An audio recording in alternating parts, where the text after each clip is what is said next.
लेंबू एवं लंका कौन पे व्यवहार हुए आपण माने जानछन्ती कि?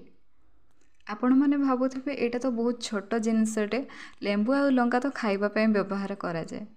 आपण ठीक कहिसंती किंतु किछि लोक एहाकु दुकान रे एवं गाड़ी रे मध्य माळ करिके झुलै थांती। किछि लोक कहंती जे एहा दुष्ट शक्ति को दूर करे, आउ किछि लोक कहंती जे एहा अंधविश्वास केवल। पुराणा कथा अनुसार अलक्ष्मी देवी बा जहाँ को अशुभर देवी बोली कहा जाए, से खट्टा एवं राग खाइबा पे बहुत पसंद करती।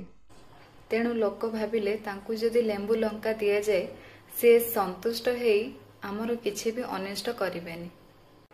किंतु साइंस कहे लेंबू रे थिबा साइट्रिक एसिड एवं लंका रे थिबा कैप्साइसिन कीट पतंग को दूर रे रखे। तेबे आपण कुहंतु एहा अंधविश्वास ना स्मार्ट प्रचलन? कमेंट रे आपणकर मतामत कौन निश्चिंत जणाइबे।